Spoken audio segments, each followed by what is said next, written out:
A continuación, vamos a meternos en visualizar algunos enfoques o miradas sobre la agricultura sustentable en vistas de visualizar cómo algunos autores y cómo algunos actores sociales han tratado de ir dándole consistencia y practicidad a la parte intangible de la sustentabilidad. De ese modo, les voy a ir presentando las ideas de sustentabilidad fuerte, sustentabilidad débil, sustentabilidad situada y sustentabilidad desde una mirada de la resiliencia. En primera instancia, con esta filmina les muestro a su izquierda un gráfico en el que conjugo dos variables, la variable tiempo con una variable i que puede ser producción, rentabilidad, productividad, alguna de las variables que nosotros podamos elegir. Y en donde, como podemos observar, que a pesar de las oscilaciones que tenga esta variable, se mantiene sustentable o se mantiene a través del tiempo, ¿sí? O sea que estaría cumpliendo con la idea de sustentabilidad y su trayectoria sería sustentable. Hacia la derecha observamos una trayectoria no sustentable, en donde junto con las oscilaciones podamos ver que la variable que nosotros consideremos tiende a caerse con el tiempo, ¿sí?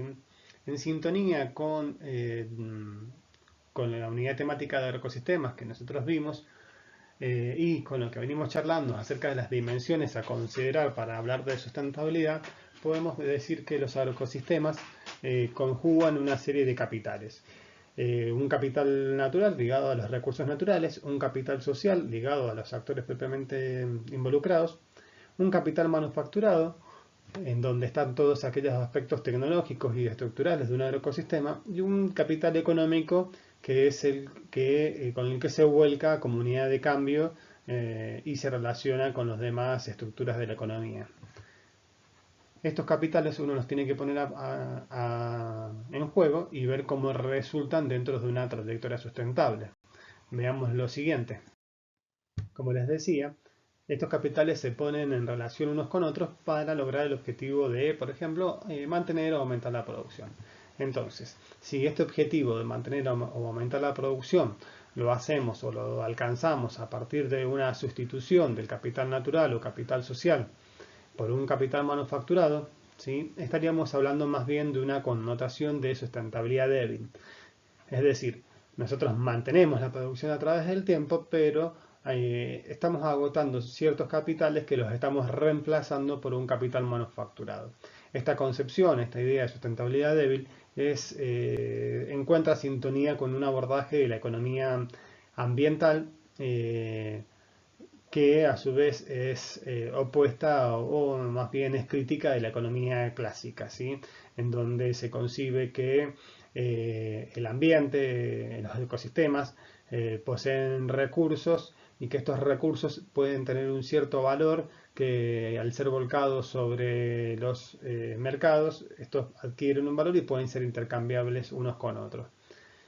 Por su parte, si actuamos para lograr el objetivo de mantener o aumentar la producción mediante una complementación del capital natural, capital social con el capital manufacturado, estaríamos hablando de una sustentabilidad fuerte. Lo de fuerte, débil, habla más bien de una adjetivación del tipo de sustentabilidad que se alcanza, ¿sí?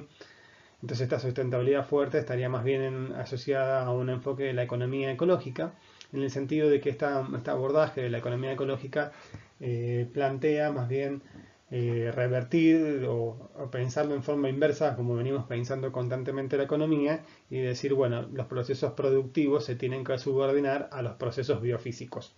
En función de los procesos biofísicos es lo que nosotros podemos alcanzar en términos económicos. Bien, entonces esta connotación de la sustentabilidad como débil, que se desprende de la economía ambiental, utiliza herramientas y piensa en clave de una contabilidad verde, en el sentido de considerar las externalidades tanto positivas como negativas sobre el ambiente para asignarles un valor monetario y estos volcarlos al mercado. De esta manera muchos autores han logrado un producto nacional verde, ¿sí?, en vez de un producto bruto interno. Otros han hecho cálculos sobre verdaderamente cuál es el ahorro genuino, ¿sí? Es decir, este Producto Bruto Interno, si les descontamos todo lo que estamos consumiendo en términos de recursos, cuál es verdaderamente el ahorro que estamos teniendo. Y también se habla de un índice económico de sustentabilidad, como algunos ejemplos de estos abordajes, cuando ustedes se vuelcan a buscar artículos, puedan distinguir desde dónde se está posicionando un determinado autor. Como les comentaba, en esto de la contabilidad verde, en esto de colocarle valor a los servicios ambientales, surge la idea de cobrar y pagar servicios ambientales. Ahí también están los bonos de carbonos, que han sido bastante difundidos, ¿sí? Entonces, algunos ejemplos de cómo se hace efectiva esta solución.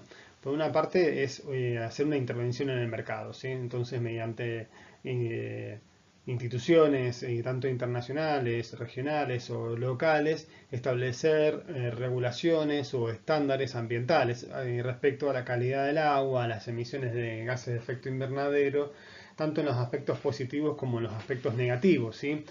Casos de estos son o ejemplo de esto son las regulaciones que se establecen en los municipios para, por ejemplo, la utilización del agua en los agroecosistemas, para la utilización de ciertos productos o ciertos plaguicidas, ¿sí? O también la promoción, en el caso de la Comunidad Europea, ¿sí? Para la conservación del ambiente o de los ecosistemas, de los agroecosistemas. Entonces hay un estímulo económico para que esos productores se mantengan en la misma actividad, ¿sí? Otra forma es la fijación de precios en un libre mercado, en donde los consumidores que tienen la demanda se encuentran con productores, muchas veces mediados por ONGs, o también actúan muchas veces entidades multilaterales y certificadoras, de modo tal de que hay una cierta garantía en que lo que se está cobrando, lo que se está pagando, efectivamente es en ese sentido. Entonces, fijémonos lo que nos dicen estos autores acá. Por una parte, Naredo, ¿sí? Que es propio de la economía ecológica. Entonces dice, el objetivo, ¿no? Sigue hablando, ¿no? En definitiva, de colaborar con la naturaleza en el engrandecimiento de sus frutos, ¿sí? Es decir, el trabajo de tratar de fortalecer a la naturaleza para que estos frutos sean de mejor calidad y mayor cantidad, fue dando paso después al afán de acrecentar lo más posible esos frutos, contando lo menos posible con aquella, es decir, con la naturaleza, cuya acción ya no se trataba de emular, sino de sustituir. Es decir, con el tiempo empezamos a sustituir la naturaleza en vez de conservarla y perdiendo de perspectiva las funciones y los beneficios que ésta nos daba, ¿sí? En esta línea también mucho antes, Georgescu, en el 79, fíjense, dice, ningún agente puede crear la materia con la que trabaja, ni el capital puede crear la sustancia de la que está hecho. Sí, en definitiva es un llamado de atención a esto, es decir, bueno, la sustentabilidad débil, en definitiva lo que se está promoviendo es sostener a través del tiempo los ingresos. Y creo que el mejor ejemplo es la soja en Argentina.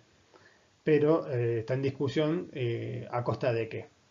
Estas dos citas dan lugar a la mirada de la sustentabilidad fuerte, que como pueden observar en esta filmina, está asociada a un espacio ambiental, a considerar la capacidad de carga de esos ecosistemas, ¿sí? Se ha desarrollado mucho lo de la huella ecológica y también se hace un análisis del flujo de masa, ¿sí? A ver, la sustentabilidad fuerte, esta connotación fuerte, el principal elemento es que la naturaleza no es sustituible, ¿sí? A lo sumo lo que podemos hacer es, sobre esta naturaleza, complementarle distintos capitales a fin de lograr esa conservación, a fin de que ese espacio ambiental se mantenga a través del tiempo, trabajar con la idea de que no se puede sobrepasar una capacidad de carga, ¿sí? En la idea de que cada una de estas actividades que nosotros hacemos sobre los ecosistemas está dejando una huella ecológica que debe ser atendida y debe ser disminuida, ¿sí? Y promover siempre un análisis de flujos de masa, un análisis de flujos de energía, en el sentido de las leyes de la termodinámica. Entonces, esta sustentabilidad fuerte, ¿sí?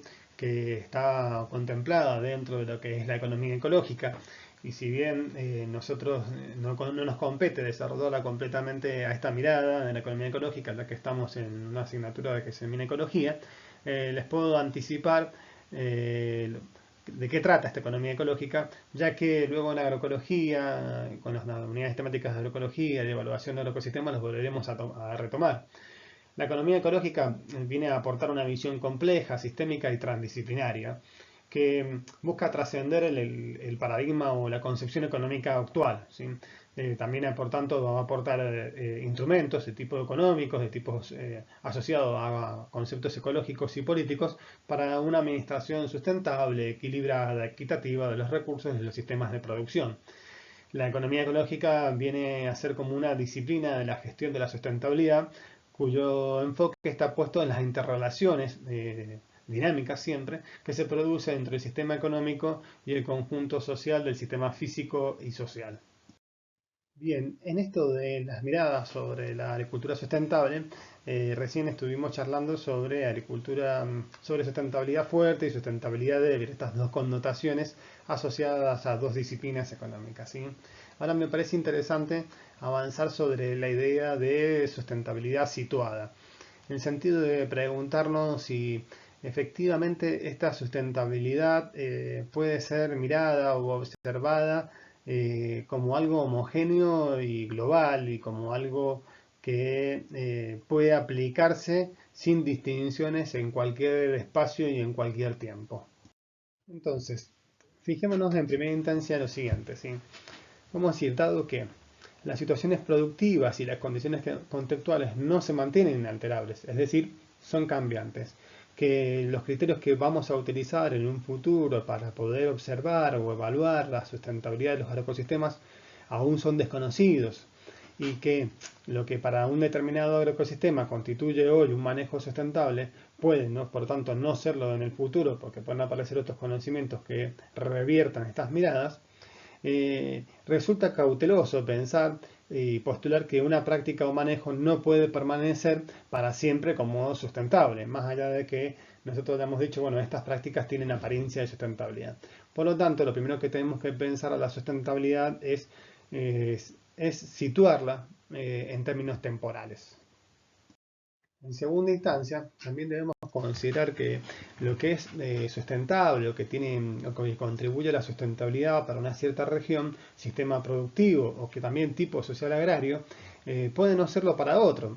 Por lo tanto, también es un llamado a la cautela y decir que esta sustentabilidad tiene que estar situada espacialmente. Y podemos seguir así y pensar que la sustentabilidad tiene que estar situada en términos socioproductivos, ya que no hay un acuerdo general sobre cuál es el nivel de análisis que ofrece ventajas comparativas o cuál nivel de análisis socioproductivo es el que ofrece ventajas comparativas. Y también que hay que situarla en términos institucionales, es decir, sobre los recursos que están disponibles, las calificaciones técnicas, las prioridades que se establecen, etcétera. Son un conjunto de consideraciones que nos llevan a pensar en una agricultura situada, una agricultura sustentable situada. Así, fíjense con este diagrama que si hablamos de que hay una sustentabilidad situada temporalmente, más una sustentabilidad situada espacialmente, más una sustentabilidad situada socioproductivamente y una sustentabilidad situada institucionalmente, les he tratado de presentar la consideración de la sustentabilidad como una sustentabilidad situada. Y fíjense que les dije que es una consideración, que hay que ser cautos. Viene con la idea de no ir con grandes mega relatos a promulgar que esto es sustentable, sino decir, bueno, hay una sustentabilidad situada, si dentro de un marco general hay que atender las particularidades y las especificidades de cada uno de los casos, los cuales nos lleva a pensar en forma situada. Finalmente, en esta presentación sobre miradas de una agricultura sustentable, traigo a colación lo que charlamos en la clase de agroecosistemas, en donde les mostré una perspectiva de la resiliencia sociológica. Es decir, en esta mirada lo que está puesto, lo que se observa es decir que para alcanzar una agricultura sustentable nosotros tenemos que observar los agroecosistemas y dentro de esos agroecosistemas tenemos que verle las propiedades emergentes. Y en este caso esta mirada lo que hace foco, hace énfasis es en observar la resiliencia socioecológica de esos agroecosistemas.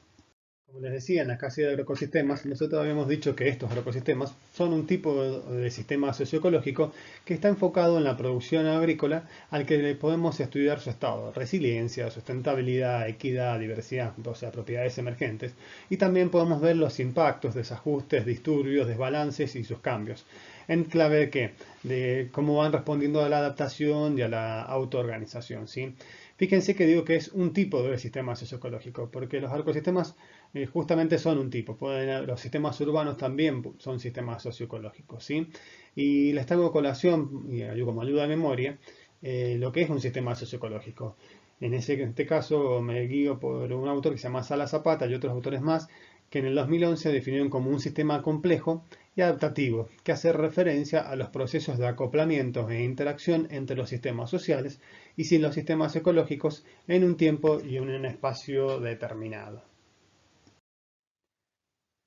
Entonces, mostrándole y trayendo a colación nuevamente lo que habíamos charlado en la clase sobre agroecosistemas, eh, la idea de resiliencia en principio siempre ha sido presentada y el común de la población, lo cual está bien, ¿sí? Pero podemos digamos, ir complejizando, entiende la resiliencia como la capacidad que tiene un sistema de recuperar su punto de equilibrio luego de una perturbación. El concepto es claro, hay una perturbación, hay un sistema, si ese sistema vuelve a su lugar, es resiliente, ¿sí? Que está en la perspectiva centrada en el equilibrio. Pero ¿a dónde se complejiza esto? Se complejiza en que los sistemas biológicos quizás no vuelven a ese punto de equilibrio, vuelven a otro punto, ¿sí? Pero fíjense que aún volviendo a otro punto, hay funciones esenciales y relaciones que las mantienen. Por lo tanto, el sistema sigue funcionando. Entonces eso da origen a la perspectiva de los múltiples estados de equilibrio, en el sentido de entender a la resiliencia como la capacidad que tienen los sistemas de absorber esas perturbaciones mientras mantienen sus relaciones y sus funciones esenciales, ¿sí? Complementariamente, ¿sí? A esta mirada, que es más bien ecológica, aparece una mirada más bien socioecológica, en que habla de una perspectiva de un cambio adaptativo, ¿sí? En este caso, se concibe a la resiliencia como la capacidad que tiene un sistema socioecológico para autoorganizarse adaptativamente a fin de preservar sus atributos frente a una perturbación, frente a un disturbio, etc. ¿Sí? Entonces fijémonos que la primera perspectiva, la centrada en el equilibrio, se deviene o encuentra manera de arraigo con los elementos físicos, ¿sí?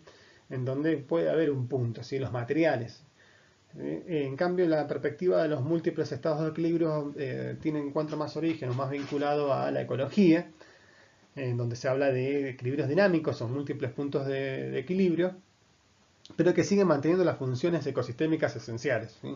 Y la perspectiva del cambio adaptativo hace referencia toma lo anterior y dice, bueno, pero también hay que observar esa capacidad, de cómo tiene esa capacidad para autoorganizarse adaptativamente. Porque en definitiva, para poder responder y para poder alcanzar estos múltiples sistemas o estos variados estados de equilibrio, hay una forma autoorganizativa y adaptativa frente al disturbio.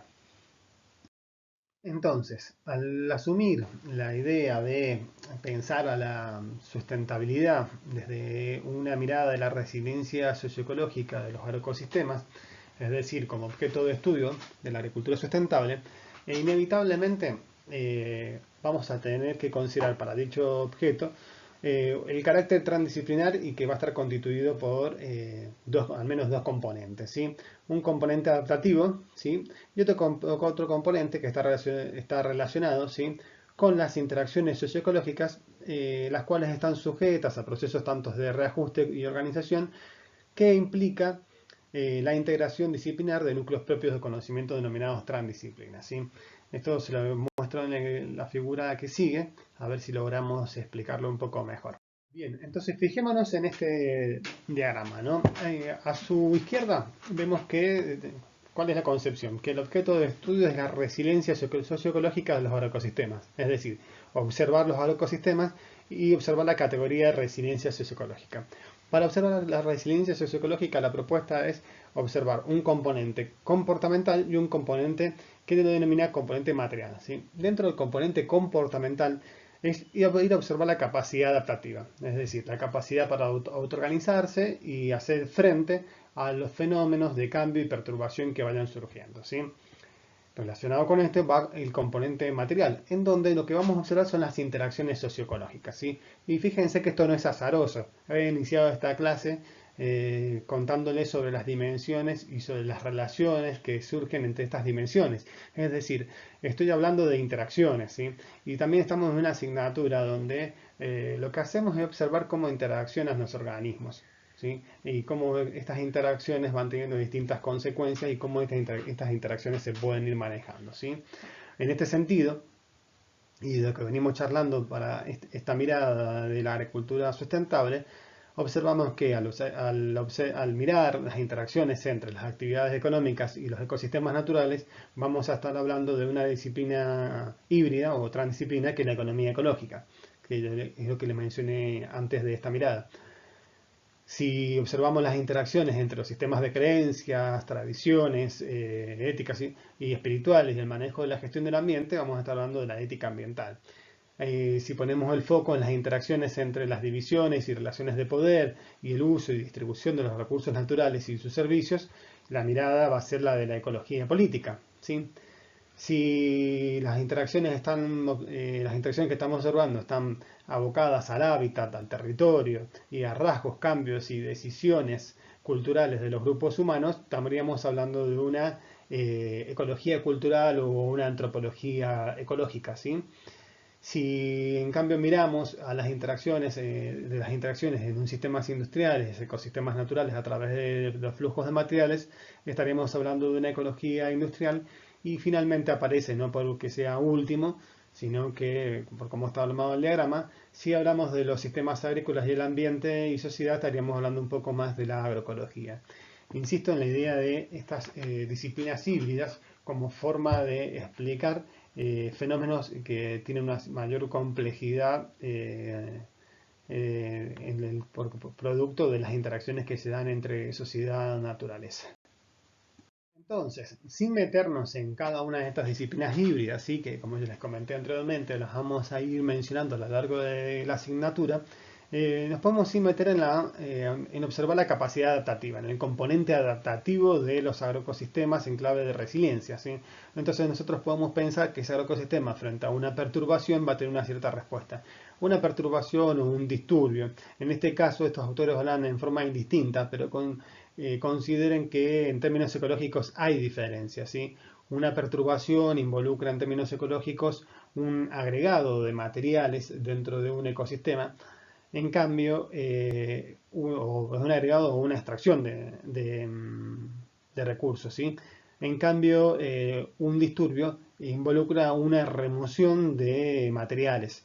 Es decir, los materiales siguen estando dispuestos, nada más que están en otro lugar, ¿sí? Entonces, por ejemplo, después de una rastreada, ¿sí? Que es un disturbio, lo que yo hice fue remover ciertos recursos. Habían recursos que estaban siendo ocupados por las especies que estaban en pie. Al rastrearlas y incorporarlos, volví a volcar esos recursos a ese lugar, ¿sí? Entonces eso es un disturbio. Para el caso que estamos hablando de una mirada más global, y estos autores no hacen distinción entre perturbación y disturbio, ¿sí? Lo que buscan es ver cómo es la respuesta a estos fenómenos, ¿sí? Y observan que hay como dos elementos. Por una parte, un elemento de adaptación, que es lo que llevaría a la resiliencia, y por otro lado un componente de transformación que probablemente lleve a no resiliencia y por lo tanto a la insustentabilidad. Entonces, cuando hablamos de adaptación, decimos que estos sistemas, cuando sufren una perturbación, se organizan y cambian un poco su configuración, pero lo importante es que conserva los procesos cruciales, conserva esos procesos ecosistémicos, esas funciones ecosistémicas, también los tipos de interacciones que conforman su estructura y también sus mecanismos, ¿sí? Estos cambios adaptativos, en definitiva, son las diferentes configuraciones o estados alternativos o puntos de equilibrio que un sistema puede conseguir para adaptarse a una perturbación sin ver afectados las propiedades emergentes o los atributos esenciales. De este modo, los sistemas socioecológicos van a tener varios umbrales a partir de los cuales una perturbación puede desencadenar cambios en los atributos esenciales. Entonces, ¿qué quiere decir esto? Que una perturbación, desde esta mirada, puede generar cambios adaptativos, lo que trae como consecuencia que no se pierden esos atributos esenciales, sino lo que cambia es la intensidad de expresión de esos atributos esenciales. Entonces, estas distintas expresiones de estos atributos esenciales se pueden denominar como distintos regímenes o cambios de régimen. Entonces, frente a una perturbación, cambia de un régimen a otro. Para esta mirada que venimos charlando de la resiliencia, ¿sí? Debemos considerar que dada la naturaleza social y ecológica que tiene todo sistema socioecológico, en particular los agroecosistemas, el proceso de adaptación buscará indefectiblemente un régimen dentro del sistema que sea socialmente aceptable y ecológicamente posible, ¿sí? Entonces, de este modo, a nosotros nos permite afirmar que un sistema socioecológico contribuirá o tendrá características de sustentabilidad cuando puede encontrar estados alternativos dentro de ese régimen alcanzado que es socialmente deseable y ecológicamente posible. Y será insustentable o no tendrá características de sustentabilidad cuando los cambios de estados perpetúan un sufrimiento humano, ¿sí? Una condición social totalmente indeseable, o tiende a agotar la capacidad de carga de los ecosistemas de los que depende. Es decir, hay un agotamiento de los recursos naturales, ¿sí? En este caso hay una transformación y esa transformación lleva a que ese sistema socioecológico perezca.